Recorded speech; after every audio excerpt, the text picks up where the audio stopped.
Welcome to Soft Mystery, your destination for gripping true crime stories, shocking murder cases, and in-depth criminal investigations from around the world.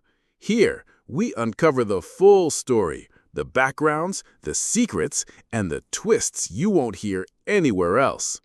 In today's episode, we're heading to Kentucky, USA, to unravel the chilling case of Amy and Bob Bosley, a tale of love, ambition, hidden debts, and a murder that stunned an entire community. Let's dive in. In the quiet state of Kentucky, there was a man named Robert Bob Bosley, born in 1963 in the town of Alexandria. From a young age, he was ambitious, hands-on, and determined to build himself up from nothing. As a teenager, he started his own chimney sweeping business, working long days until he expanded into roofing. His company, Robert J. Bosley Roofing and Chimney Sweep Service, Inc., became one of the most successful in the area, and he began investing in real estate, eventually owning more than 20 rental properties. Bob enjoyed a life of luxury, high-end cars, firearms, a private plane, and a large yacht on Lake Cumberland. He was known for throwing big parties on the yacht, sometimes wild ones. Yet, despite the wealth, he was a hands-on businessman, often working alongside his crews, which earned him a strong reputation as a successful and dependable entrepreneur. Amy Bosley, whose maiden name was Amy Pape, was born in 1967 in the same town. She was the only child of a working-class family, but from an early age, she dreamed of living a bigger, wealthier life.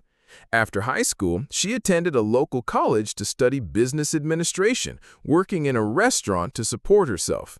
At 17, she met Bob, who was then 23 and already successful. Their first date was on his yacht, where she got a glimpse of his lavish lifestyle. The relationship grew, and after 4 years, they married in 1990. Amy joined the company as the bookkeeper and was responsible for taxes and invoices. In 1996, they had a daughter, and in 1999, a son. To the outside world, they were the perfect family. A successful husband, a stylish wife, and 2 children. But behind the perfect image was a dangerous secret. As the company's bookkeeper, Amy had failed to pay corporate taxes for years. The unpaid amount had grown to $1.7 million. Bob knew nothing about it. In May 2005, the IRS scheduled an official meeting with Amy for May 17th to review the accounts.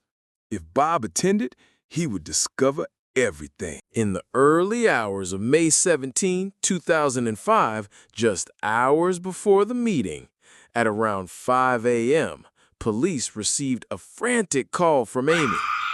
"He just left, but he killed my husband. Oh my God, he killed my husband!"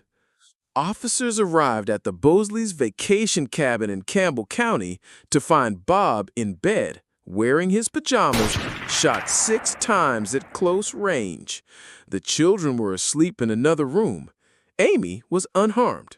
But the crime scene didn't add up.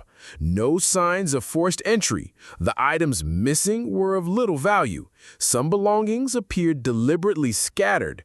Most damning of all, the murder weapon, a .22 caliber handgun, was found in Amy's own handbag.